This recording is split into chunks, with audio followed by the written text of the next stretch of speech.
Welcome. Thoughts on programming languages. This is the YOW Tube for November. I'm very pleased to be hosting a really great interview with Mads Torgersen and Erik Meijer. I'm sure you know who these gentlemen are, but I'll introduce them briefly. Both of these guys have actually worked on Visual Basic, just voted one of the most dreaded languages, so I'm not quite sure that we can really trust them. Yeah. Erik Meijer carries Mathematica in one hand and C# or Haskell in the other. Of course, he worked on Haskell, C#, and he also worked on Dart, and of course, his major contributions on LINQ and the reactive framework. Most recently, he's been trying to convince us that probabilistic programming should be a first-class concept to support machine learning in programming languages. So that'll be interesting. Maybe we'll come back and hear a bit about that. Mads, of course, is the program manager for the C# programming language, and he's the lead designer of C# and its implementation. He runs the C# language design process, and he also participated in the design of TypeScript. I first met Mads at the YOW conference in Aarhus, Denmark. He's really famous because he's a classmate of Eino's, who's secretly orchestrating things behind the scenes. So thanks to Eino. You're welcome. If I recall, he was working on Java generics at the time. We all sat at a table arguing with Anders that really C# should try and step up and deal with first-class functions and other than objects. Perhaps we could start by both of you briefly telling us about your journey with programming languages, in particular the ones you've used in Anger. Mads, would you like to go first? Sure.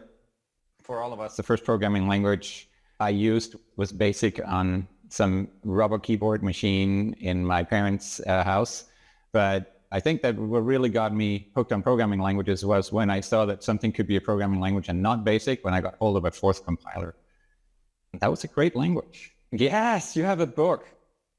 I got it from the library back then. I couldn't actually get a book, so I don't own it. It was one of many passions until I started university in computer science and decided programming languages were my thing. Got deeply involved in the beta programming language project, which was the second language child of Kristen Nygaard and others. And that was very exciting because it was this kind of attempt to think outside of the box and expand, unify in ways that the sort of industrial community hadn't really imagined. So I love those. I was always more in love with the programming languages than with the programming.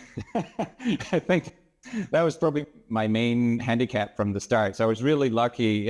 I thought I was going to research programming languages, and I was a professor for a few years, but I was really lucky when I got to work on the C# design team, meeting Anders Heilsberg at that famous YOW conference that you're referencing, and getting to work with Erik on the design of C#, which I've done ever since. I never got out. Unlike Erik, I didn't bring in parachute.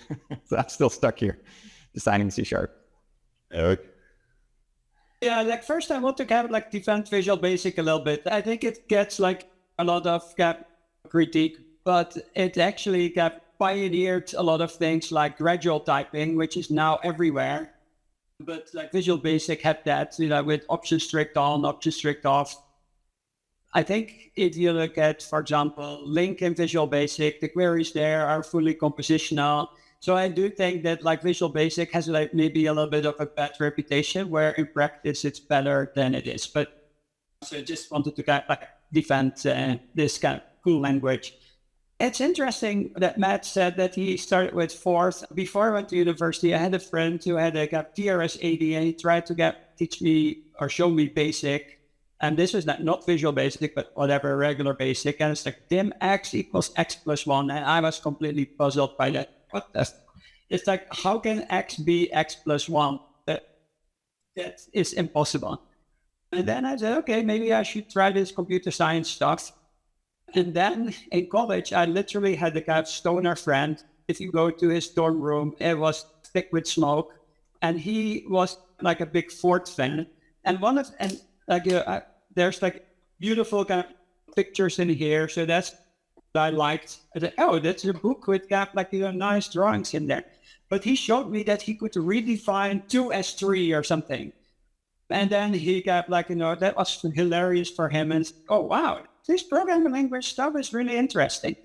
So I came into programming languages by seeing things that I didn't understand and wanting to understand. And then my start in college, it was a little bit rough. I was spending my time hacking. We had an IBM 370, and the sport was to try to get these VMs down just before the exercises were due and so on. With a friend, we were having little competitions where we would do prime sieves, and we're using virtual data cycles. And some professor got me into his room and said, "Erik, this is ending badly." And so what he gave me he gave me a little leaflet about the 5th generation project. And that was Prolog. So that Prolog is, I think, the language that saved me. This is the first programming language where I went, wow, that makes sense. That actually makes sense. Unlike Forth and Basic, Prolog actually made sense. Maybe because it's closer to math. And then this was Raymond Boete, by the way, Professor Raymond Boete. And he also showed me Cecil, and then I got into functional programming. So it's really I started out by just really tearing my hair out when I still had hair, really not understanding what these kind of crazy programming languages were doing. Then when I discovered more declarative, mathematical languages, then it all clicked. It was like, okay, this is something I really want to do for the rest of my life.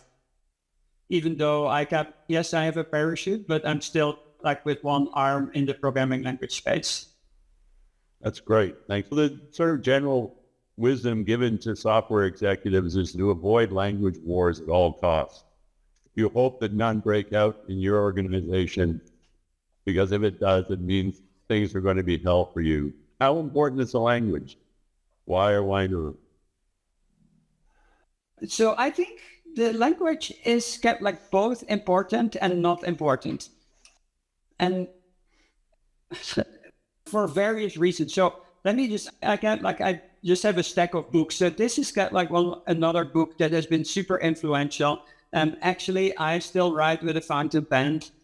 It's called A Method, the English title is A Method of Programming. It's Dijkstra and Feyen, and you see here 2 fountain pens. And what they are saying is that it really doesn't matter what language you use. It's about algorithms and reasoning about algorithms. So in that sense, yes, the language really doesn't matter, because that's just a way to express a more Platonic ideal of an algorithm. Also, if you look at the whole software lifecycle, the programming is just a little part of the whole thing. And I think we're maybe over pivoting on that. On the other hand, I do think that languages are important because people like syntax or dislike other syntax. If you want to express yourself, you want to write something in a certain way. If it's too verbose, you don't like it. Type systems play a role. So it's interesting is that at some level they don't matter, but at another level they really matter. That's the best answer I can give. I don't disagree. I think that they probably matter more. They matter as a means of communication for humans, right? It's how well can you express your thoughts? And also what people often forget is that programs are read much more often than they're written. And so how often do they convey, or how well do they convey ideas to others? How well can you use them to easily express and make easily accessible to someone else who's proficient in the language? So I think it does matter there. But I also want to say that when you bring up language wars, I think I see fewer of those nowadays. I think that we've gone from a language landscape that was very much in camps. The object-oriented programming language is over here, the functional programming language is over here, to much more of a meeting in the middle. We started crowding the middle a little. Certainly, I participated in the long-running heist alongside with Erik in the beginning of siphoning functional programming language features into C#, which was from the outset a very object-oriented programming language. And you see this on both sides. And languages like Scala that have a sort of their whole credo, like why they exist, is to try to unify language paradigms. So I think the paradigms and the camps have been those boundaries have been softened by a lot of pragmatism and a lot of borrowing. And I think a lot of insight around how can these previously very separate things work well together in a language. I think we've come a long way on that. Yeah. So another thing to get mentioned here, and again, I'm going to show all my stack of books here. This is got denotational semantics. That's one of my favorite topics. One of the things that, if you look at the semantics, the denotational semantics of a language, then a lot of these languages that look different on the surface actually have the same semantic domain. So when Matt says we have been siphoning in features from functional programming into OO, because really a closure and an object, if you look at it semantically or even implementation-wise, they are exactly the same thing. So that was actually the whole point of beta, was that closures and a lot of the point was to unify closures and objects or classes into the same concept. Yep. So often it's actually better to get focus on what is similar than on what is different. I'm really happy that I see that more and more, like these language wars, they just evaporate because people get like more and more emphasize that it's just not this or that. It's these things are conceptually the same thing, and then they can live together in the same language very nicely and elegantly. Great, thank you. The programming language is, of course, the important expression of the computation and so on. But can you find your description system called literate programming when he did tech? We have large greens, multiple fonts, Unicode, emphasis, colors. Shouldn't we think about making programs a lot more readable? Even Algol 60 had a publication format, or just get a pretty printer and that's good. This is funny because for decades, people have been trying to push non-textual or not just textual forms of programming. And not completely without success. In particular in education, languages like Scratch and so on, they serve a purpose of people understanding the structure of programming more visually. But by and large, it's been a disappointment that we haven't been able, even as we've been able to, as you say, physically express other things in text on computer screens, that hasn't really clicked with programming languages. Even like structured programming, you ultimately had textual representation, but you were using building block techniques to build them. It didn't really pan out as an editing paradigm as such. What happened instead is that the textual format has survived completely, but tooling has evolved to assist you much better in getting a deeper and more many-colored understanding of the code that you're looking at, and better tools for manipulating it as well. So it's like the programming languages themselves have persisted. I don't know exactly why, but they persisted breaking out of text as a core format, but the tooling around the text has become very much better over the years. So I would say, actually, Dave, I think the literate programming is already the norm. It's called notebooks. And if you look at, for example, this book, this is like a printed book, but there's also an executable notebook that is got exactly the kind of same text that's in this book, and you can play around with it. So yeah, I do think that notebooks are the de facto standard for literate programming.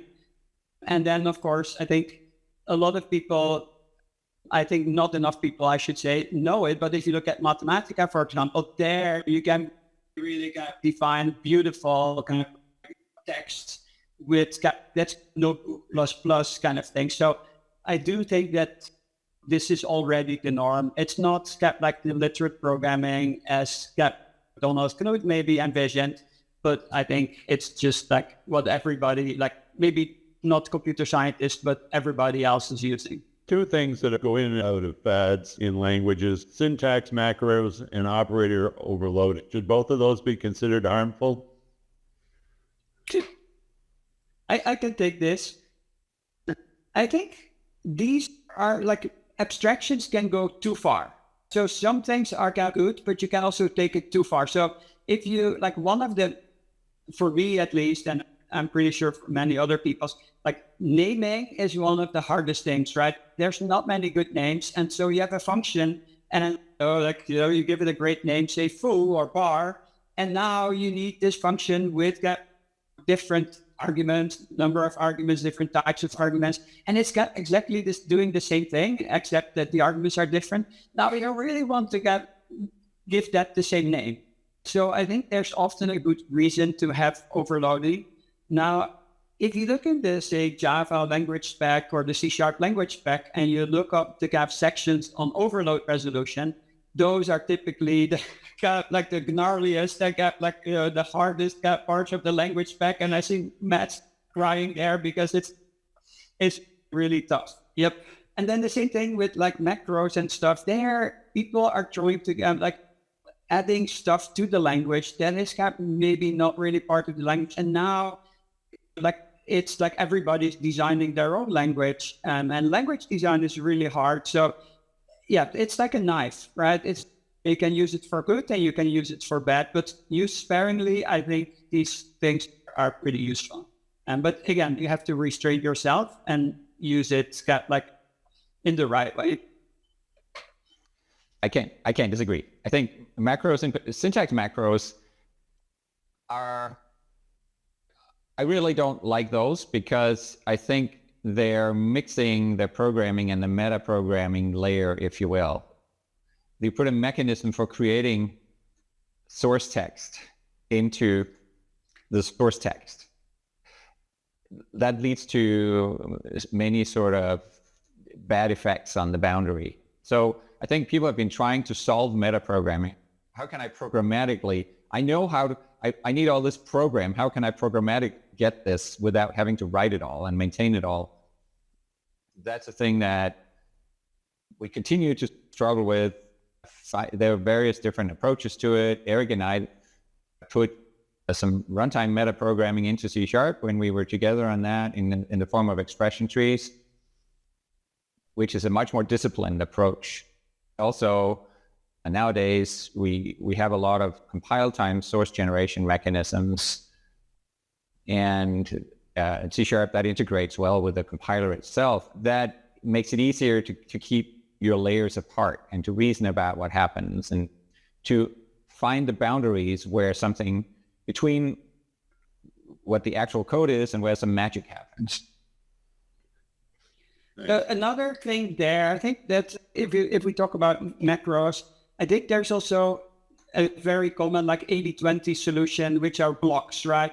Blocks has been around for a long time, but if you look at, say, imperative languages that are using them now, like Scala or Kotlin, the fact that you can use curly brace, statement curly brace, and that's has implicitly this blurry function. Now you can write a lot of control structures that people want to write using syntax macros. You can write them as regular functions, and it looks even as something that's built in. So there's these little tricks where you do syntactic tricks on blocks that give you, I would say, 80% of the benefits and 20% of the conceptual cost. So a little more abstract question. It's been said that developers can only use one or two paradigms. For example, I'm comfortable in procedural OO and FP, but absolutely brutal in logic programming. I still am confused with SQL. As I get nested SQL, I have to invert my head, look at it. Do you think there's any truth to the fact that you can only think in certain programming languages and translate into the others, or is it just lack of experience? I don't like putting a limit on human capacity here. I think fundamentally that's a cognitive question you're asking, which neither of us, I guess, are experts in, but in my experience, it just takes a while to get used to something new. I think all of these programming languages have an inner logic to them, or these paradigms have an inner logic to them that can be really hard to get. Erik described his experience with that early on. I think we all have that. I had that with functional programming for sure. I was halfway into, I have a few books as well. I was halfway into this book that I know Erik loves before functional programming started to click for me. Recursion and those things. Just like you have to wrap your mind around it. It takes, we're book twins. And it's a good version, the good edition. But so it takes effort, it takes time, but I don't think you either, Dave, are actually, you have a hard limit against learning logic programming. I think if you applied yourself and gave it time, opened yourself up and let the Zen wash over you of how that all works, I think you get it in the end. And I don't think we're limited like that. For me, I think it is about compositionality. That is what makes it easy for me to comprehend things.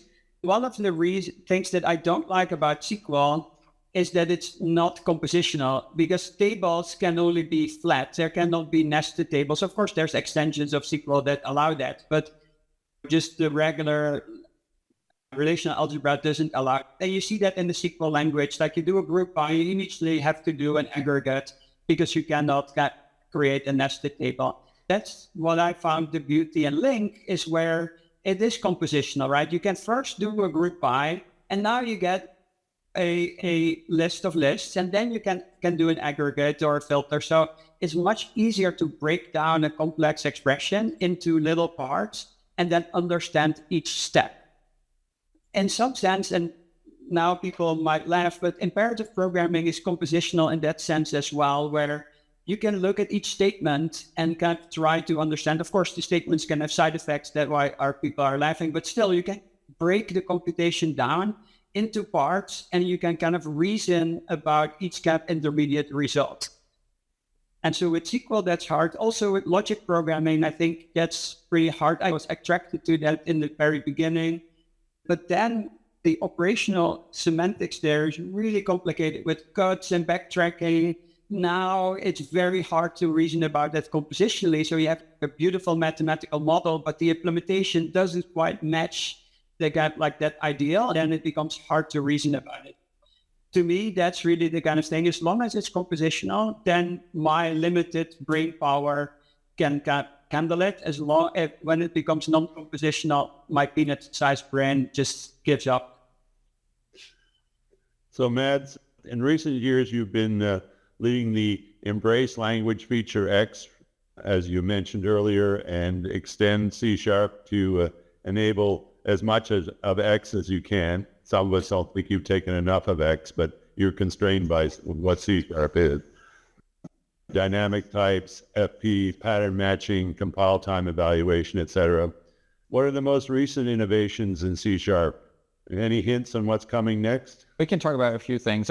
What we are in the process, I want to say, of putting into C# right now is sort of a few of the next steps on a journey to put programming with immutable data types more in an equal footing with the sort of profound imperativeness, the mutability that is at the core of C#. It's just time that we embrace more of an immutable paradigm in the language as well. So we've done some things there with records around immutability that help bring a more value-oriented perspective, give that more first-class thing. One of the things that has been a theme in our investigations for years, and we're still inching towards, is, and I think will be several releases before we really nail it still, is what is best embodied by Haskell's type classes, which is the ability to make a given concrete, you can say like a given concrete type or entity match a given abstraction after the fact. Right? Usually there's two ends. There's the abstraction and there's the concrete thing. I think I used the opposite hands before. And then either one of them has to say that it fits that the two fit together, right? But what Haskell can do with type classes is that you can have those two exist independent of each other, and then a third entity can come in and say, oh, by the way, this thing fits that abstraction, and here's how. Look, the thing that matches it up, which I think has profound implications for software development, software evolution itself, right? When you You don't have to go and hack things together, and you don't have to have these dependencies between things that are fundamentally independent in order to express a relationship. So that's something that we're really hacking away at at a deep level, trying to find the object-oriented equivalent of that would fit well into something like C#. I don't know if we'll succeed, but we have some really good ideas. Very interesting. Erik, you've been leading the ML efforts at Facebook, and as usual, you've taken the path less known to solve that. You briefly explain this whole notion of probabilistic programming and how you see that becoming a first-class feature in languages. Yeah, absolutely. Let me grab my book for that here. I think one of the things that when I started with probabilistic programming, the idea was maybe too naive. If you look at probabilities or uncertainty, those are an effect because you have the probability monad. So just latency is an effect. That's where you use tasks, or non-determinism is an effect. That's where you use lists. Uncertainty is also an effect, and that's where you use the probability monad. And so the idea was like, hey, we got have all these things built in. C# has tasks built in. JavaScript has tasks built in with async await. And so can we do the same thing for something like probability distributions, where instead of awaiting a task, you can sample from a probability distribution? At that level, it sounds really doable. Now, there were two problems. One is, in order to implement the probability monad, you basically have to do Monte Carlo simulations, which means you have to run your program a lot of times with making different choices along the way. And then you just tally up all the outputs to get your posterior distribution. Now, people are trying to be smart to get to this Monte Carlo simulation or inference more smart, but ultimately it still means you have to run the program a lot of times. So it will always be slow. It's hard to embed that in another program. And then the second thing, and that's why I have my book here, it really requires a lot of statistical sophistication. So you have to understand what is a beta distribution, what's a gamma distribution, how do they interact. I discovered that it's not something I think that's ready yet for the masses, but it's a really useful tool for mathematicians, data scientists to write Bayesian models.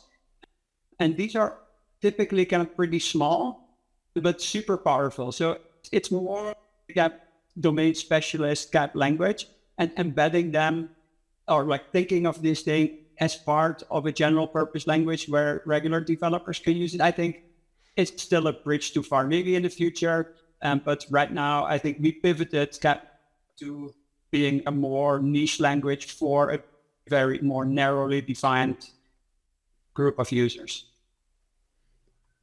What do you think, beyond those two things you just talked about, are the most challenging problems in language design and implementation? Clearly, the two you mentioned have some others. Here's the other thing where I'm looking at currently, and a lot of people, is deep learning is very popular, and deep learning involves a lot of linear algebra, where you're taking matrix multiplication and addition, and then you're running that on accelerators. Now, if you think about general purpose differentiable programming, where you can also allow regular code, now you have programs that have to do both, right? They have to do matrix multiplication and they have to do more imperative code. It's in some sense similar what we had with linked, where you have a part that you want to run in the database because that's efficient, and part that you want to run on a more traditional VM or CPU.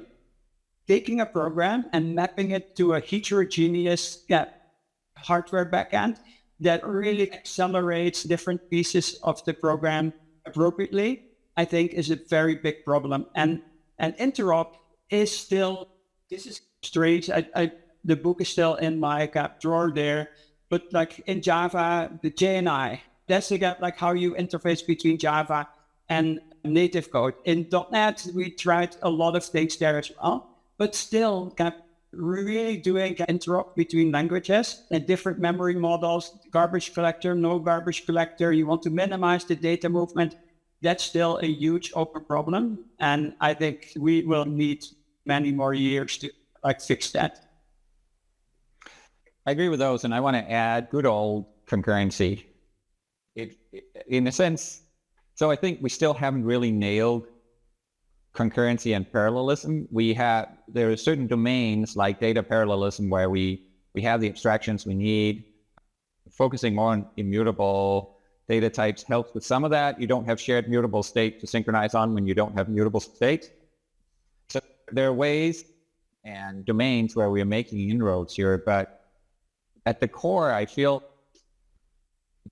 maybe it's back to the textual format of programming, in a sense, text being inherently sequential, that or our brains, I don't know, but we struggle to come from a language design perspective. I think we've struggled to come up with good abstractions that are inherently massively parallel and that synchronize naturally in a way that this wouldn't be so hard. I think so, and I don't know if there's a solution there, but this keeps haunting us, and not really having. We understand the theory of it, but the abstractions that let you actually program safely in a way that scales and doesn't have synchronization bugs in it. That is just something we still don't do. So back down to the boring world of today, or the exciting world of today, depending on your perspective. Survey says that these 5 languages are the most loved, the ones that cool kids should be using. I think Rust was 86%, and then the rest tied for order 60%, TypeScript, Python, Kotlin, Go, Julia, Dart, C#, Swift, and JavaScript. What are your thoughts on these languages? Very different. Go first. They're very different. Some of them, I'm guessing you're referring to the Stack Overflow survey, the most loved languages there. And there are different reasons why languages are loved. Some of them are like cults, right? Where people would never dream of using them unless they were in love with them, because no company in their right mind would mandate the use of that language. Some of them, they are very clean and very, very conceptually orthogonal and maybe focused on a very particular value proposition. So if you go use it, it's because you chose to do it. I think that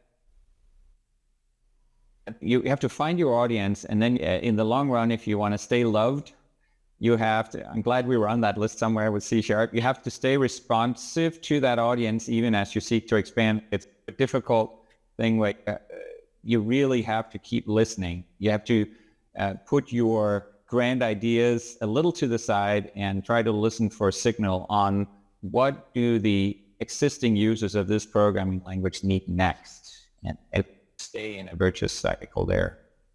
I think here's one of the things that you see Rust like high up there.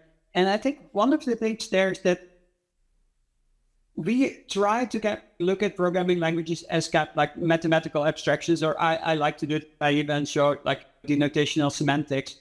But in reality, we're programming a physical machine. Like the hardware is a physical thing that has like memory hierarchies. And if you look at the kind of differences in latency of accessing the different layers and you translate them into human time, that can differ from years to seconds. If you would translate that into human levels. Hence, if you kind of want to really get efficiency, you cannot extract from the underlying physical nature of the machines. With managed languages like Java and C#, maybe we're hiding too much of that. And that's where people are kind of looking towards Rust. How can we still deal in a more abstract way with these like the low-level issues that you have to deal with when you're programming the machines and want to squeeze out all the efficiency that you want.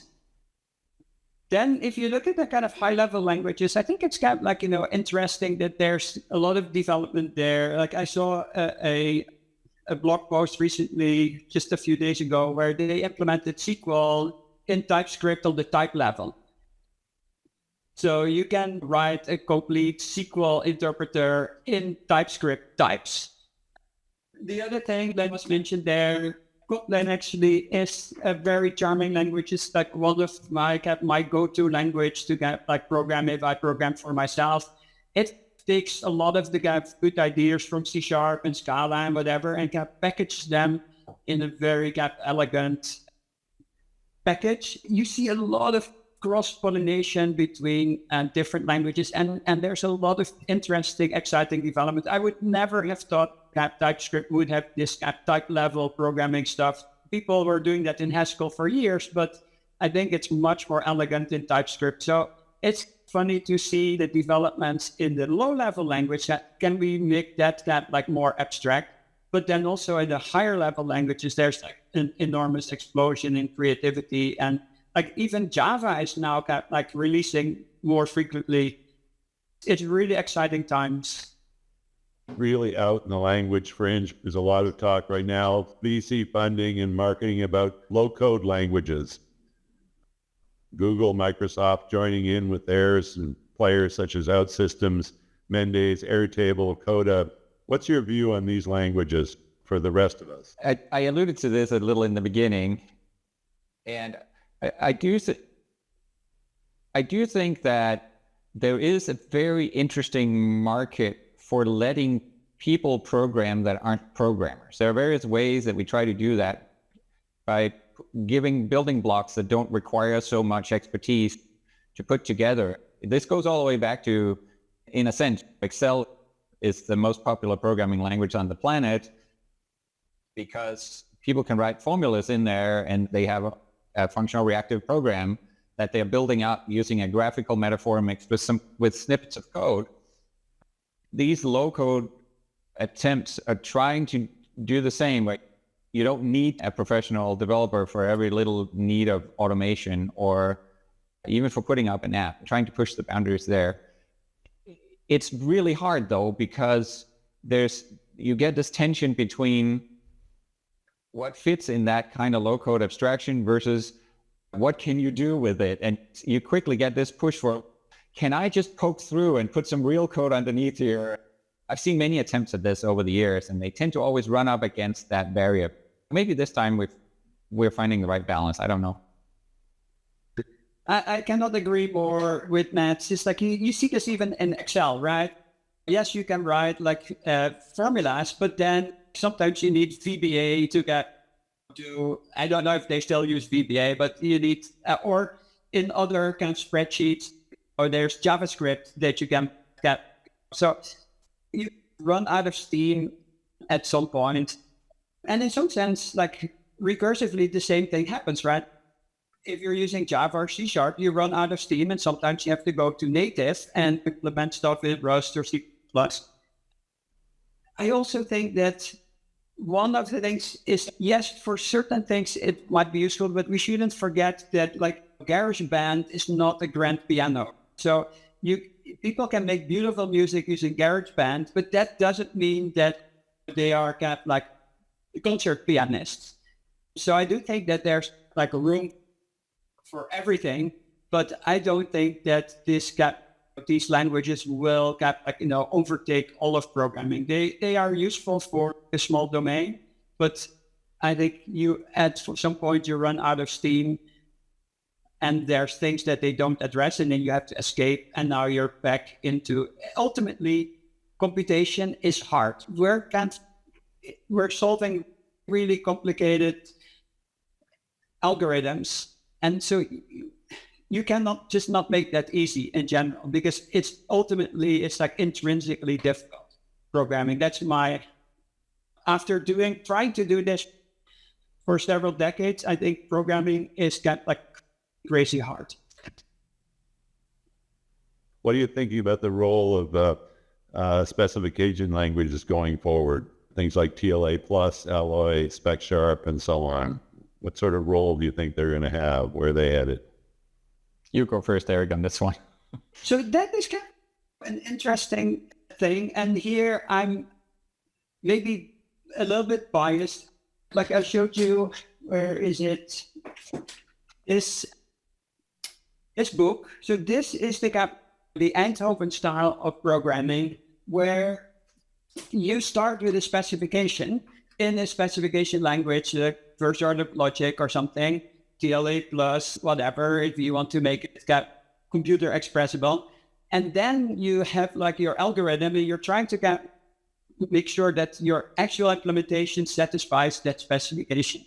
Then there's the other approach, I would say the Burt-Mertens approach or whatever, where you start with the actual implementation as the specification, and then you're trying to morph your program into a more efficient version. So there's no difference between the specification and the implementation.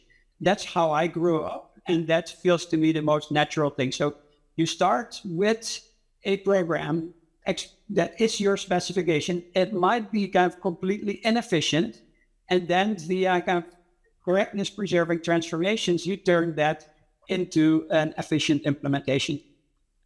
That just feels more natural to me, but I can totally see that other people like to have a specification and then somehow derive like an implementation from that in other ways. Yeah, that's a really good framing of it. That dichotomy between, do you have one or two languages here? And if you have two languages, you need two entities. And if you want the spec, and you have to keep in mind that most programs or algorithms evolve over time. So if you have two languages, you have to, and you want to still have the spec apply to the program, you have to evolve them both. It's not just a one-time thing to make sure that they agree, but they have to keep agreeing. You see this so often where there's some initial specification and then people forget about it. And by the time they build something, nobody tracked the link between them. So I think it's very hard. And then you're like, oh, but we can automatically do it. And we can give the specification language execution semantics and all that. And then you're like, but didn't you just now make it the programming language? It's a difficult thing. But I agree. That's one of the attractions of that. So the pure functional, the clean functional paradigm is that the programming language itself lends itself to such a clean expression of the intent. I think that has a lot of merit. That's something that we struggle a little with in the commercial programming languages. There's more of a hodgepodge, and there's no incentive to stay on a very straight and narrow path initially. They also focus a lot more on expressing the shape of data in a way that's more mangled with the execution part of the program. That's sort of the upside and downside of object-oriented programming, whereas the functional programming has a very clean separation there. And then two things. I think one, maybe to make what Matt said concrete, is if you think about GUI builders or something like Windows Forms or whatever people have now, you can describe your UI very like high level, and then it generates some implementation, but it's very hard to keep those in sync. If you mess around with your code, now it's these things get out of sync.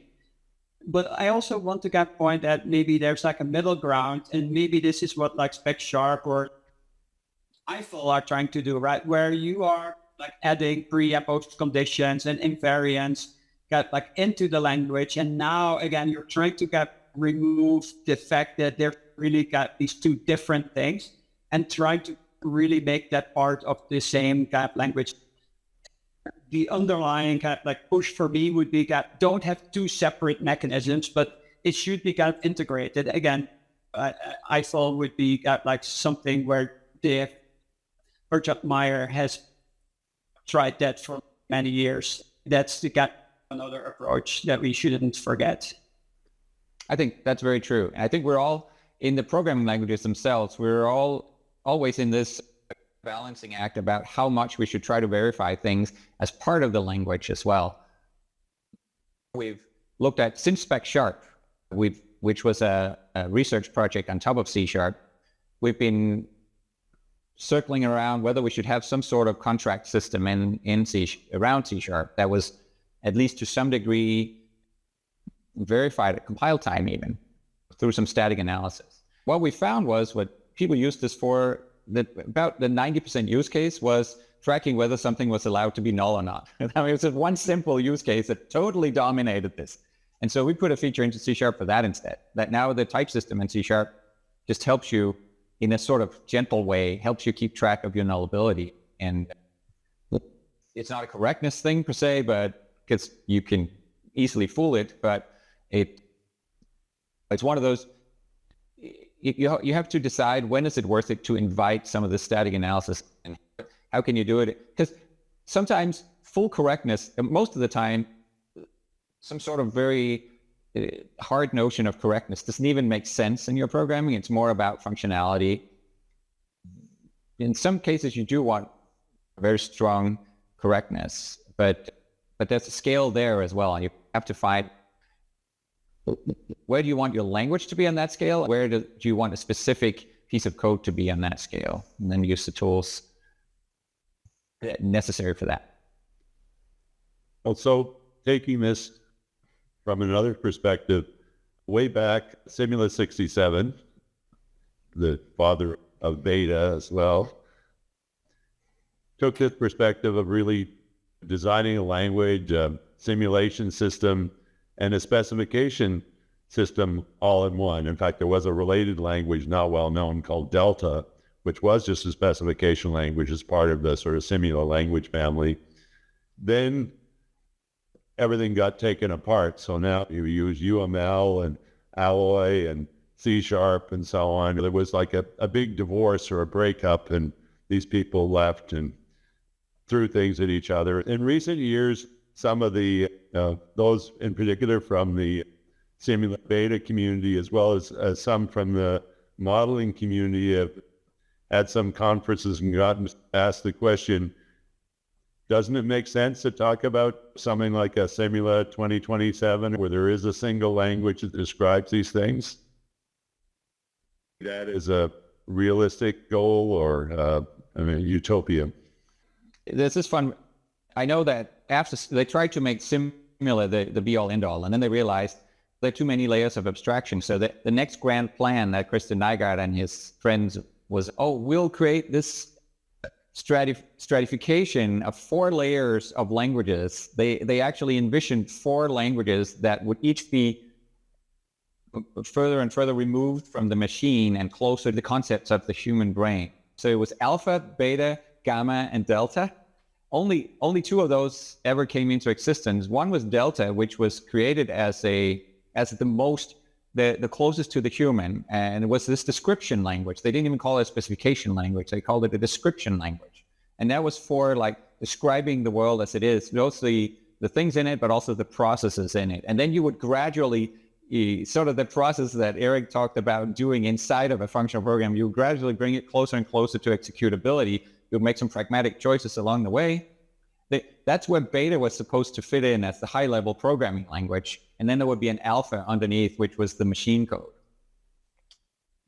But it didn't really pan out. I think some of it is that it's a very waterfall-like model. You move gradually from one to the other until you have the result ka-ching at the bottom that can be executed. And keeping those descriptions at multiple layers in sync all the time, it's just, I think that's where it falls down. But to be fair, in an initial, I think for some of these object-oriented analysis and design approaches, and so it to some degree, it can give you a tool to talk to the eventual users of the system you're developing to structure their knowledge and give it a shape that has a shot at becoming the, if you squint, the ultimate shape of the program itself. So there's some usefulness to it. But this whole grand unifying theory of it, I don't think we'll ever see it. I just think there are too many contradictions in there. Erik? I think Mats has said everything I wanted to say, got way more eloquently than I could. So yeah, nothing to add here. One of the observations is, and actually Erik worked with some colleagues on this in the UK, there are things like, for instance, state machines and decision tables, but also things like relationships which don't get first-class positions in programming languages, and contracts are another example. So I think perhaps that's a way to take some of the things that are left out were really provided as affordances in the programming language. You might get closer. There's a reason why they aren't in programming languages. It's not that we just forgot about relationships.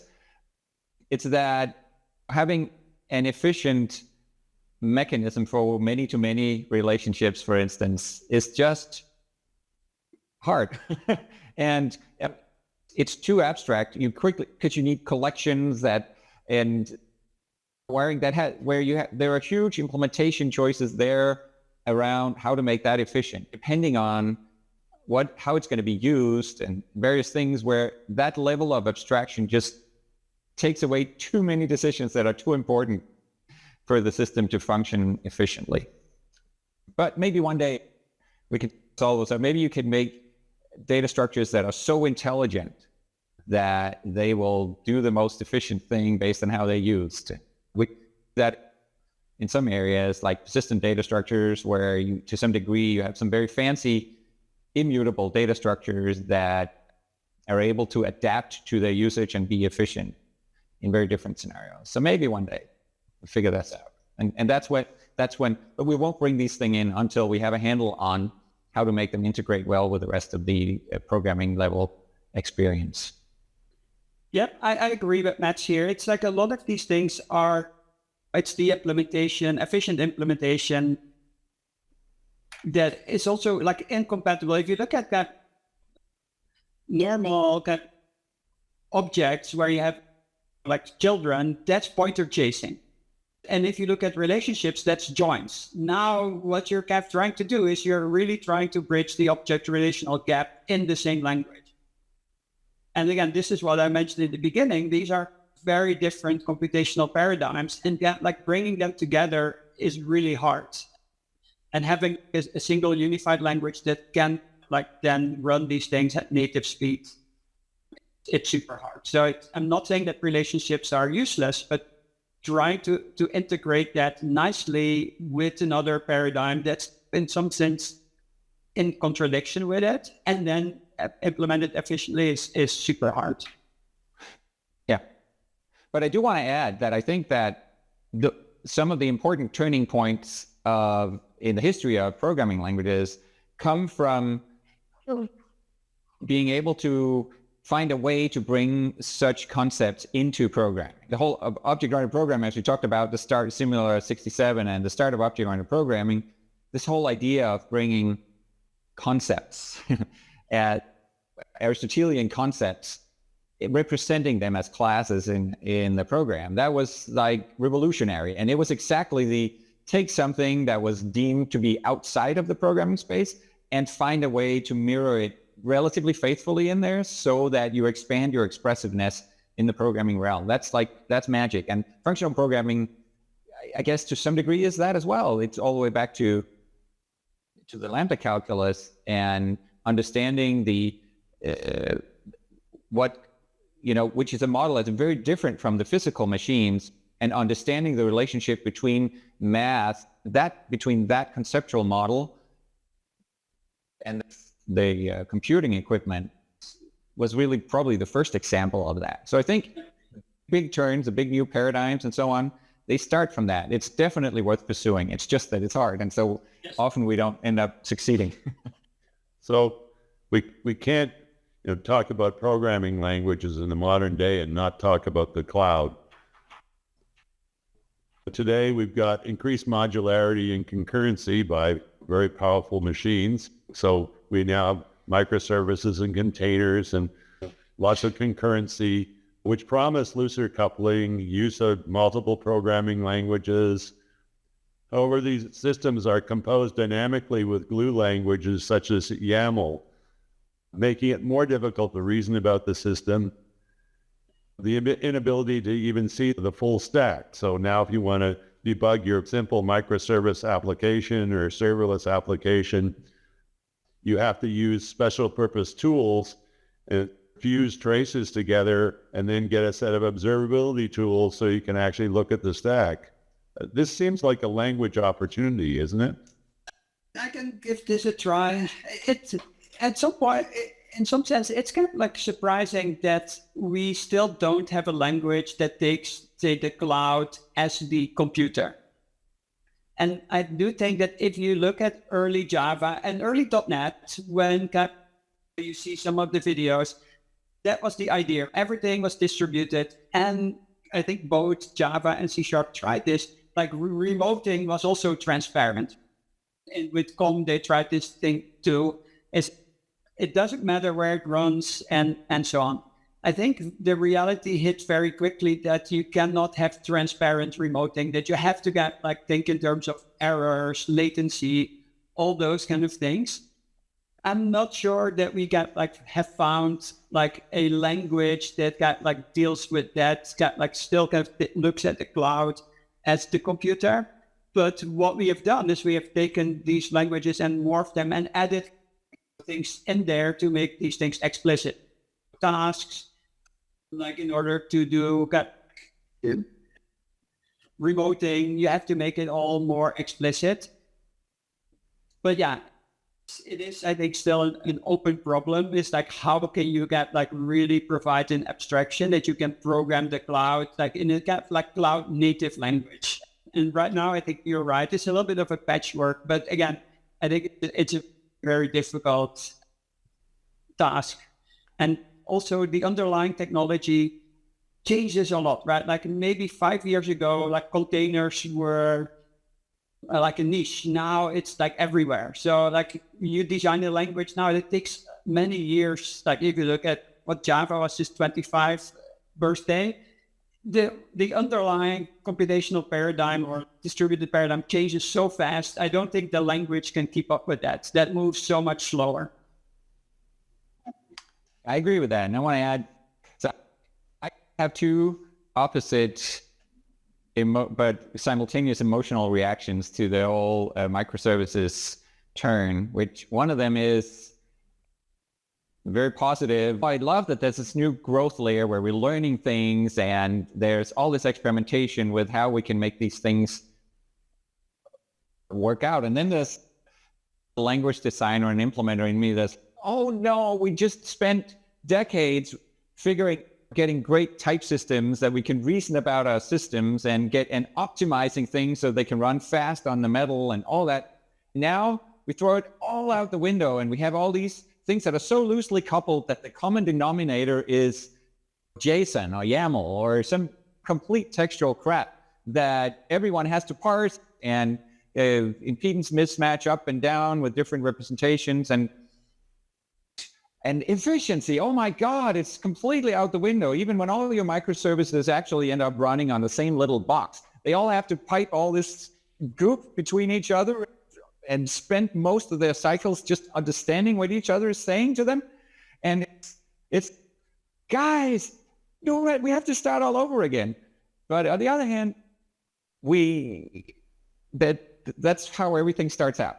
So I think I end up being mostly excited about it, but I do have some frustration around the mess that we're in once again. Now we just cleaned up. It's like Mr. Incredible says in the beginning of the movie, I just cleaned up. And then some other supervillain comes in and messes it all up again. So another thing is that this has also got a really good opportunity for academics, right? This is got for research. And I do think if you look at Joe Hellerstein at Berkeley, he's doing some really interesting stuff on serverless compute where he's using a lot of sophisticated techniques for synchronization and so on to solve a lot of these problems. So yes, I think that's got super interesting work. And again, hopefully at some point, like a lot of these things, it will percolate into the more commercial languages. But this has got a really good opportunity for academics to do research because it is a big problem. And as I said, I think there's interesting work being done. Are there any other things in the sort of research language, new language area that you think are worth people looking at or encouraging researchers to work on? The languages language work you've seen? I do think that